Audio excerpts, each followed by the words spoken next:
Bismillahirrahmanirrahim. Assalamualaikum warahmatullahi wabarakatuh. Yang saya hormati selaku dosen pengampu mata kuliah Studi Islam Indonesia dan teman-teman yang dirahmati Allah Subhanahu wa taala. Sebelumnya perkenalkan terlebih dahulu, nama saya Sinta Masitoh dengan NIM 230402147. Pada kesempatan kali ini saya akan mempresentasikan tentang materi mata kuliah Islam Indonesia yang berjudul Dakwah Sunan Kalijaga. Baik, kita masuk ke poin yang pertama, diawali dengan biografi Sunan Kalijaga. Sunan Kalijaga lahir pada tahun 1450 Masehi dengan nama asli Raden Said. Ayahnya seorang adipati Tuban Tumenggung Wilatikta atau Raden Zahur. Sunan Kalijaga memiliki beberapa nama lain yang dikenal sebagai Lokajaya, Syekh Malaya, Pangeran Tuban, dan Raden Abdurrahman. Baik, sebelum masuk ke poin yang pertama, saya akan menjelaskan sedikit terlebih dahulu apa yang dimaksud dengan dakwah. Jadi, dakwah merupakan tindakan untuk mengajak manusia kepada jalan kebenaran, yaitu untuk selalu beribadah kepada Allah Subhanahu wa taala dengan menjalankan perintah-perintahnya dan menjauhi segala larangannya. Sunan Kalijaga melakukan dakwah secara luas karena masyarakat Jawa pada saat itu masih menganut kepercayaan lama. Sunan Kalijaga mendekatkan diri ke dalam masyarakat yang masih awam. Selain itu, Sunan Kalijaga mengenakan pakaian adat Jawa setiap hari dan menggabungkan unsur-unsur Islam. Alasan Sunan Kalijaga menggunakan pakaian tersebut dikarenakan apabila mengenakan jubah, dikhawatirkan dapat menimbulkan rasa takut masyarakat dan merasa enggan untuk menerima kedatangannya.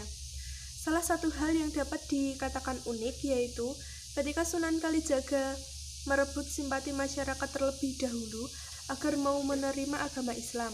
Selanjutnya, barulah beliau menjelaskan kepada masyarakat mengenai agama Islam dan menasihati untuk meninggalkan adat dan kebiasaan yang bertentangan dengan ajaran Islam. Akan tetapi, kebudayaan dan kesenian yang sekiranya dapat ditanamkan unsur ajaran Islam akan dipertahankan serta digunakan sebagai media dakwah oleh Sunan Kalijaga. Berbagai media dakwah yang digunakan oleh Sunan Kalijaga salah satunya adalah wayang. Sunan Kalijaga menggunakan wayang sebagai salah satu media dakwahnya. Beliau mengenalkan Islam melalui pertunjukan wayang yang sangat digemari masyarakat. Pada saat beliau berdakwah agama Islam sebagai dalang yang berkeliling di wilayah Pajajaran hingga Majapahit. Tak hanya sebagai dalang wayang saja, beliau juga menjadi dalang pantun. Apabila ada masyarakat yang ingin mengadakan pertunjukan wayang, maka Sunan Kalijaga tidak akan memungut uang melainkan cukup membaca 2 kalimat syahadat dan menyebabkan Islam dapat berkembang dengan cepat. Saat pertunjukan wayang, Sunan Kalijaga memodifikasi bentuk wayang yang sebelumnya berbentuk gambar manusia menjadi gambar dekoratif dengan bentuk tubuh yang tidak mirip dengan manusia. Media yang kedua, beliau menggunakan gamelan. Gamelan digunakan sebagai media dakwah oleh Sunan Kalijaga ketika pertunjukan dan acara lainnya. Dalam pertunjukan wayang, ketukan gamelan sudah diubah oleh Sunan Kalijaga agar iramanya sesuai dengan lakon yang dia mainkan. Selain digunakan dalam pertunjukan wayang, gamelan juga digunakan untuk mengundang masyarakat agar datang ke masjid. Gamelan digunakan saat acara grebek dan juga sekaten yang bertujuan untuk mengundang banyak perhatian dari masyarakat. Media yang ketiga yaitu tembang. Selain menggunakan wayang dan gamelan, Sunan Kalijaga dalam berdakwah juga menggunakan tembang-tembang yang merupakan kebudayaan dan kesenian dari masyarakat Jawa. Tembang-tembang yang digubah oleh Sunan Kalijaga seperti yang pertama, tembang Rumeksa ing Wengi yang memiliki makna. Dalam tembang Rumeksa ing Wengi ini melambangkan doa saat malam hari setelah melaksanakan salat tahajud. Doa yang dipanjatkan bertujuan meminta agar senantiasa dihindarkan dari gangguan negatif, serta dalam gaya bahasa disesuaikan dengan pikiran masyarakat Jawa.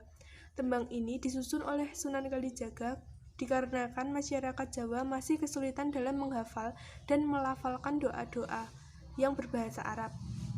Media selanjutnya yaitu media yang keempat, beliau memasukkan ajaran Islam dalam perayaan-perayaan seperti grebek dan sekaten.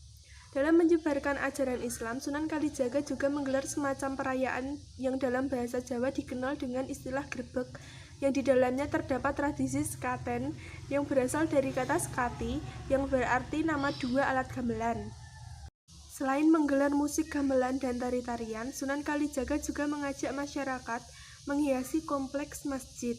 Perlahan-lahan mereka berdatangan melewati gapura dan dituntun mengucapkan 2 kalimat syahadat.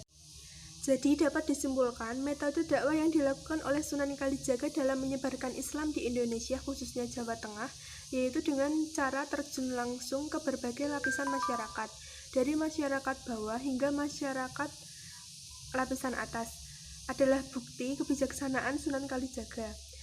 Terbukti bahwa pemilihan model dakwah oleh Sunan Kalijaga sangat efektif apabila digunakan oleh para dai. Wayang, tembang lagu, grebek maulud, seni gamelan yang masih dapat ditemukan saat ini adalah proses pencapaian yang sangat besar oleh Sunan Kalijaga, sehingga dakwah yang dilakukan oleh Sunan Kalijaga berhasil seperti sekarang ini.